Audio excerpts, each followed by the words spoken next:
कैसे हो मेरे प्रिय। वह लोग बहुत अधिक शर्मिंदा हैं। वह आपको बहुत याद कर रहे हैं। आपकी यादों में उनके आंसू बह रहे हैं। आपकी कमी उन्हें बहुत सता रही है।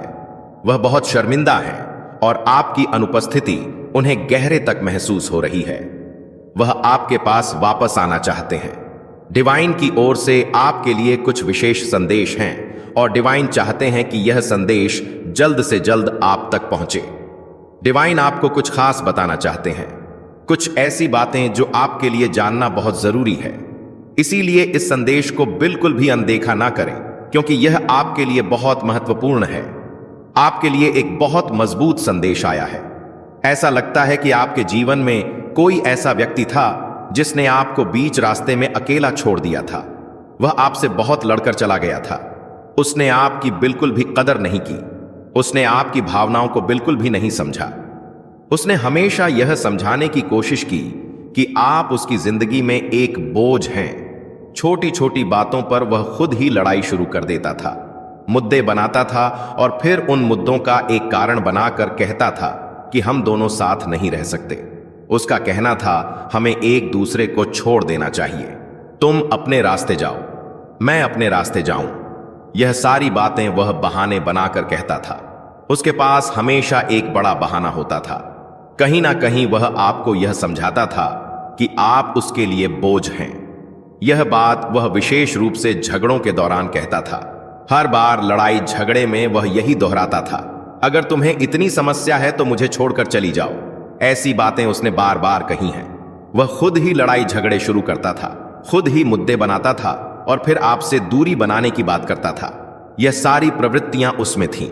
वह बहुत अधिक लड़ता था, झगड़ता था और छोटी छोटी बातों को बड़ा मुद्दा बनाता था। इसके बाद वह कहता था, शायद हम दोनों साथ नहीं रह सकते। तरह तरह की बातें करके वह हर गलती का ठीकरा आपके सिर पर फोड़ता था। वह कहता था, यह तुम्हारी ही गलती है, तुम ही गलत हो। जब कोई व्यक्ति किसी से बहुत परेशान हो जाता है तो वह सारी गलतियों का बोझ उस एक व्यक्ति पर डाल देता है। यही वह व्यक्ति करता था। वह हमेशा आपको यह समझाता था कि सारी गलतियां तुम्हारी है, तुम ही हमेशा गलत हो। छोटी छोटी बातों पर मुद्दा बनाना, लड़ाई करना और झगड़ा करना उसकी आदत बन गई थी। आपको धीरे धीरे यह समझ आने लगा था कि वह बस मुद्दे बनाना चाहता है, सिर्फ लड़ने, झगड़ने और आपसे दूरी बनाने के लिए। यह सारी चीजें वह आपसे बहुत ज्यादा करता था। मुझे यहां यह ऊर्जा बहुत ज्यादा महसूस हो रही है कि वह आपसे पीछा छुड़ाना चाहता था। जब कोई इंसान पीछा छुड़ाना चाहता है तो वह तरह तरह की चीजें करने लगता है। जो चीजें आपको पसंद नहीं थीं, वह इंसान वही चीजें करता था ताकि किसी भी तरह आप उसका पीछा छोड़ दें। वह इस हद तक गिर गया था कि उसने आपसे पीछा छुड़ाने के लिए वही चीजें की जो आपको बिल्कुल पसंद नहीं थीं।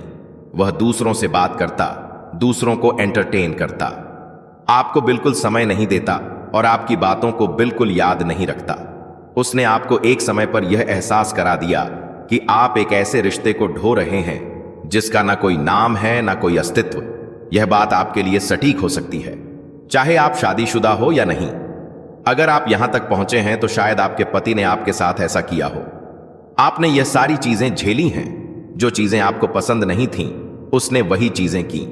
हर बार एक नया मुद्दा उठाकर आपसे लड़ाई करता और फिर सारी गलती आपके ऊपर थोप देता कि यह तुम्हारी गलती है, तुमने ही किया तो मेरी ही हमेशा गलती रहती है। यह उसकी ऊर्जा थी। वह आपसे पीछा छुड़ाने के लिए कुछ भी कर सकता था और वह इसमें सफल भी हुआ। कहीं ना कहीं आपकी आत्मसम्मान की बात आ गई और आपने उससे कहा, ठीक है, अगर यह मेरी गलती है तो मैं तुम्हारी जिंदगी से जा रहा हूं। तुम अपनी जिंदगी खुलकर जियो। आपने अपने कार्यों और बातों से उसे यह समझा दिया। तब वह बहुत खुश हुआ कि आखिरकार उसका पीछा छूटा और अब वह अपनी जिंदगी खुलकर जी सकता है। जो चाहे वह करेगा। हो सकता है आप उसे अच्छी चीजों के लिए टोकते थे। मैं यह नहीं कहूंगा कि आप उसे बहुत ज्यादा रोकते थे, लेकिन हां, आप उसे टोकते थे सिर्फ अच्छी चीजों के लिए। लेकिन वह इस हद तक गिर गया था कि उसे आपकी यह टोका टोकी बिल्कुल पसंद नहीं थी। उसे लगता था कि आप उसे कंट्रोल करना चाहते हैं। उसकी ऊर्जा यही बता रही है कि वह सोचता था कि आप उसकी जिंदगी में सिर्फ उसे कंट्रोल करने आए हैं। वह कहता था, मैं रोबोट नहीं हूं। वह आपको यह बात कहता था या ऐसा महसूस करता था या दूसरों के सामने आपके बारे में कहता था, यह इंसान मुझे रोबोट समझता है। जो यह चाहेगा मैं वह नहीं करूंगा। हालांकि आप उसे रोबोट नहीं समझते थे। आप उसे अच्छी चीजों के लिए प्रोत्साहित करते थे और बुरी चीजों से रोकते थे ताकि समाज में उसकी छवि खराब ना हो। लेकिन वह ऐसी चीजें करता था जो आपको पसंद नहीं थी। आपको यह भी लगता था कि वह बर्बादी की ओर जा सकता है। उसके दोस्तों का समूह ऐसा था जो उसे गलत चीजों के लिए उकसाता था। वह उन चीजों में पूरी तरह डूब कर उन्हें करता था। अगर आप उसे रोकते तो वह आप पर बहुत चिल्लाता, लड़ता, झगड़ता और कहता, मुझे कंट्रोल मत करो, मैं तुम्हारा गुलाम नहीं हूं। उसकी ऐसी बातें और व्यवहार आपकी ऊर्जा में स्पष्ट रूप से दिखाई दे रहे हैं। एक समय पर आपने यह सब छोड़ दिया। आपने इस व्यक्ति को अपनी जिंदगी से जाने दिया और कहा, ठीक है, तुम्हें जो करना है करो, क्योंकि आप बहुत ज्यादा थक चुके थे। मैं आपकी ऊर्जा को देख रहा हूं। आप इतने थक गए थे कि इस व्यक्ति को रोकने टोकने की कोशिश करते करते आपका धैर्य जवाब दे गया। लेकिन इस व्यक्ति में कोई बदलाव नहीं आया। वह वैसा का वैसा ही रहा। इसने आपकी जिंदगी को और बदतर कर दिया। आपकी एक भी बात यह व्यक्ति नहीं सुनता था। अगर गलती से भी आपने कोई बात मनवा ली तो उसमें भी यह आपको बहुत सुनाता था कि तुमने यह बात बोली थी, मैंने मान ली, फिर भी तुम्हें प्रॉब्लम है। मतलब हर चीज में यह आपको यह एहसास दिलाता था कि उसने आप पर कोई बहुत बड़ा एहसान कर दिया। ऐसी थी इसकी ऊर्जा। यह आपको बार बार यह जताता था कि मैंने तुम्हारा यह काम कर दिया, मैंने तुम्हें यह दिया, मैंने तुम्हें वह दिया, मैंने तुम्हें सब कुछ दिया और तुम बस मुझे कंट्रोल करते रहते हो। कुछ लोग ऐसे होते हैं जो अगर अच्छा भी करें तो उन्हें लगता है कि उन्होंने कोई गलती कर दी। इस व्यक्ति की ऐसी ही ऊर्जा थी। यह आपके साथ ऐसा व्यवहार करता था। इसके अलावा मैं यह भी देख रहा हूं कि बहुत सारे लोग आपके और इस व्यक्ति के रिश्ते में शामिल थे। इस व्यक्ति की यह गंदी आदत थी कि यह आपके रिश्ते की बातें दूसरों को, अपने दोस्तों, परिवार या आसपास के लोगों को बताता था। वह कहता था, इस व्यक्ति ने मेरे साथ ऐसा किया, वैसा किया। उसके दोस्त या परिवार वाले उसे और भड़काते थे।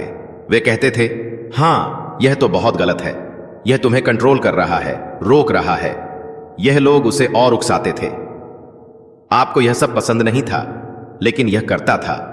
ऊपर से यह आपके रिश्ते की बातें दूसरों को बताता और उनमें से कई लोग इसका साथ देते थे। वे कहते थे, हां, यह व्यक्ति तो सचमुच तुम्हें कंट्रोल कर रहा है। आपने इस व्यक्ति को बहुत रोकने की कोशिश की। आपने कहा, ऐसा मत करो, यह सब अच्छा नहीं है।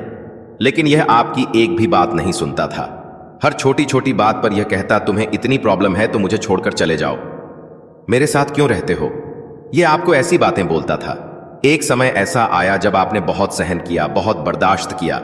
हो सकता है कि आप अभी भी इस व्यक्ति से बहुत प्यार करते हो, लेकिन आपको यह भी लगता था कि इसे सबक सिखाना जरूरी है, चाहे यह आपका पति हो या आपकी पत्नी। कहीं ना कहीं आपने इसे सबक सिखाने का फैसला, मेरे प्रिय बच्चे, थक गए हो ना। ऐसा लगता है जैसे जीवन ने हर दिशा से तुम्हें हरा दिया है। अपनों का धोखा, हालात की सख्ती और अपनी ही उम्मीदों का साथ छोड़ देना। अब तुम सोचते हो शायद किस्मत ही खराब है, शायद भाग्य उल्टा लिखा गया है। लेकिन आज मैं तुमसे सीधे कह रहा हूं, जो बार बार गिरता है वही सच में उठना सीखता है। जो हर तरफ से अंधेरे में गिर जाता है वही रोशनी का असली मूल्य समझता है। तुम सोचते हो कि तुम अकेले हो, पर मैं तुम्हारे भीतर ही हूं, तुम्हारे हर आंसू में, हर टूटी हुई सांस में। जब तुम खुद को दोष देते हो तब मैं तुम्हारे भीतर की उस दिव्यता को देखता हूं जो तुम खुद नहीं देख पाते। तुम अपने घर के माहौल को कोसते हो, पर मैंने उसी आग में तुम्हें तपाया है जैसे सोना अग्नि में तपकर शुद्ध होता है। अब तुम पूछते हो तुम्हारे जीवन में कुछ अच्छा क्यों नहीं होता, पर क्या तुमने देखा है, हर घाव के बाद तुम और मजबूत हो गए हो। यह शक्ति, यह धैर्य, यह साहस, क्या यह बिना संघर्ष के संभव था? मैं महादेव तुम्हारे हर आंसू को सुनता हूं। जब तुम चुपचाप रोते हो तब आकाश भी तुम्हारे साथ रोता है। लेकिन अब समय है उठने का, अपना भाग्य स्वयं गढ़ने का, क्योंकि भाग्य भी कर्म से बनता है। तुम्हारा भविष्य तुम्हारे ही हाथों में है। मैं तुम्हारे साथ हूं, पर तुम्हें मार्ग पर चलना होगा। जिस अंधकार में तुम फंसे हो उसमें मैंने एक दीपक रखा है।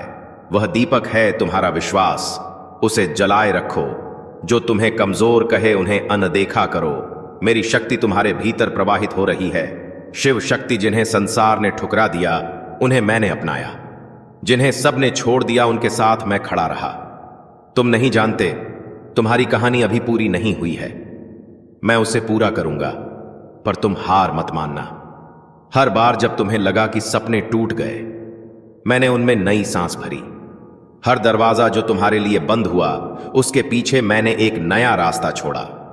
जहां तुम आज खड़े हो वह अंत नहीं, एक नवजन्म की शुरुआत है। नवजन्म मतलब अपने भीतर के शिव को पहचानना। जब तुम कहते हो अब और नहीं सह सकता, वहीं से तुम्हारी असली शक्ति जन्म लेती है। मैं तुम्हारे भीतर से फुसफुसाता हूं, तुम कर सकते हो और तुम करोगे। याद रखो, पत्थर मंदिर तब बनता है जब उस पर वार होते हैं। तुम्हें ईश्वर एक उद्देश्य के लिए गढ़ा जा रहा है। हर अस्वीकृति, हर असफलता यह तुम्हें तोड़ नहीं रही, यह तुम्हें पवित्र बना रही है। जिस जीवन को तुम बोझ समझ रहे थे, वह तो एक तपस्या थी, और कोई भी तपस्या व्यर्थ नहीं जाती। जब समय आता है तो संपूर्ण ब्रह्मांड उसकी सहायता करता है, जो सच्चे मन से परिवर्तन चाहता है। मैंने तुम्हारे अंदर कुछ विशेष देखा है, एक आग जिसे शायद तुमने अभी तक महसूस नहीं किया।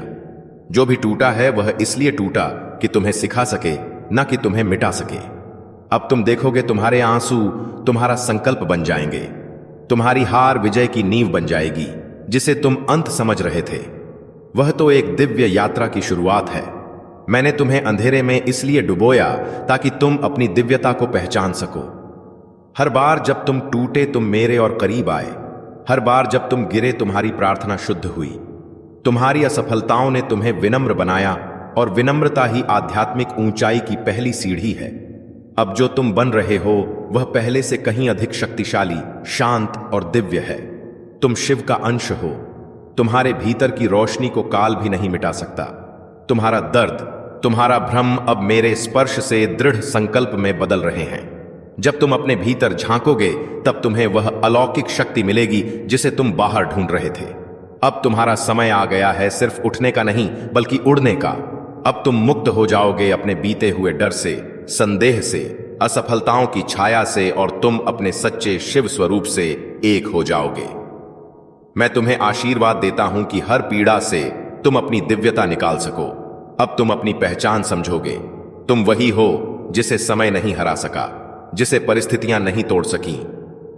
अपने भीतर की आवाज सुनो, वही मैं हूं, बोल रहा हूं। अब अपना मार्ग चुनो और याद रखो, मैं हर कदम पर तुम्हारे साथ हूं। जब तुम थक जाओ, मैं तुम्हें संभालूंगा। जब तुम डोगे, मैं तुम्हें दिशा दूंगा। यह जीवन तुम्हें तोड़ने नहीं आया, यह तुम्हें गहराई से उठाने आया है।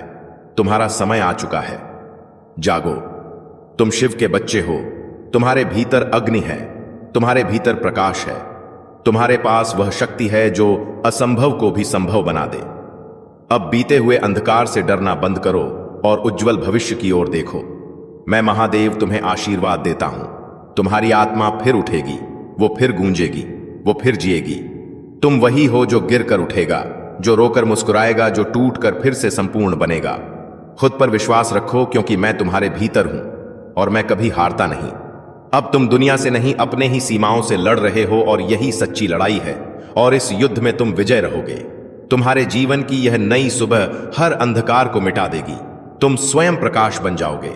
अब और प्रतीक्षा मत करो, आगे बढ़ो, उठो, क्योंकि शिव तुम्हारे साथ हैं, शिव तुम्हारे भीतर हैं, और तुम्हें अपने शिव स्वरूप तक पहुंचना ही है। तुम्हारे हर आंसू का उत्तर दूंगा, हर पीड़ा को शांत करूंगा, हर टूटे हुए स्वप्न को नया जीवन दूंगा। तुम वह बीज हो जो मिट्टी में गहरे दब गया था। अब समय आ गया है एक विशाल वृक्ष बनने का। मैं चाहता हूं कि तुम खुद को फिर से देखो, लेकिन इस बार मेरी आंखों से तुम खोए नहीं हो। तुम चल रहे हो उस मार्ग पर जो तुम्हारे उच्चतम स्वरूप की ओर जाता है। अब तुम्हें किसी को कुछ साबित करने की आवश्यकता नहीं है। तुम्हारा अस्तित्व ही प्रमाण है कि तुम विशेष हो। मेरे शब्दों को अपने हृदय में बसने दो। जब भी थको, इन्हें याद करो और इनसे शक्ति लो। यह जीवन एक अवसर है खुद को जानने का, अपने भीतर के शिव को जागृत करने का। तुम कोई साधारण आत्मा नहीं, तुम एक साधक हो, एक योद्धा हो, शिव की एक दिव्य चिंगारी हो। अब उठो, महाकाल की ऊर्जा तुम्हारे भीतर बह रही है। अब तुम्हें कोई रोक नहीं सकता। मैं महादेव कहता हूं, तुम अब अजय हो। अपने नए जीवन की ओर बढ़ो, एक नई रोशनी की ओर।